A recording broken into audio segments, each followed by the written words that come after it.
Hello and welcome. Today we're working on how to do 3D formulas in Excel. Now, what is a 3D formula? A 3D formula is a formula in a cell on a sheet that has multiple sheets that it references.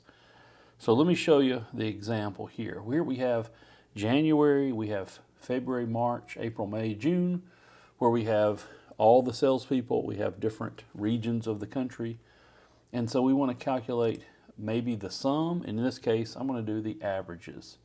So sum is one of the most common things that we do in Excel, but let's try averages. So a 3D formula would be, I want to add up all the Patrick Williams North, and then all the salespeople and all the different regions. So there's two ways to do it. You can start with the average function and start typing it that way, or we can do a wildcard. Let me show you both ways. They're both easy. So whichever one you're going to remember, or sometimes you might want to know how to do either or, whichever is easier for you. So let's start with, we can do two ways. We can start with the summation up here and use average, or we can simply type it in, equals average, parentheses. So here we're going to select the first sheet, and then I'm going to hold down the shift and select all the way through June. So you see the formula that it's building, January through June.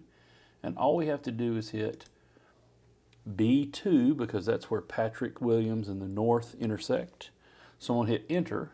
And so the average for those 6 different months is going to be 51.5. So let's keep on going. Let's continue, and let's go all the way across. So there we have it. There's how you do a 3D formula. So the average for January through June for D5. Now let me show you another way, and it's the wildcard way. I think it's, once you understand this, this is a little bit easier. So we're going to type in average, and I'm going to open and close the brackets and then edit inside.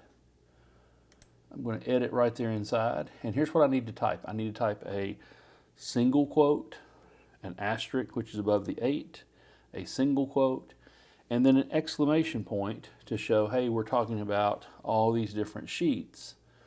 And this is B2, so I'm going to type in B2 and hit enter. And so it gives you the same formula, the average. Now watch. So the average is January through June, those sheets, B2. So that's one way you can look at it. So we'll just copy this down and copy this across, and we're in good shape. Now what we could do is we might want an average of the averages. So we go here and do, instead of the sum function, we do average, and that would give us an average of North and Central and South, and average of Patrick and Jamie and so on. So that's how you do 3D formulas. Add it to your tool belt in Excel, and you'll save a lot of time. Hey, thanks for watching. We'll see you in the next video.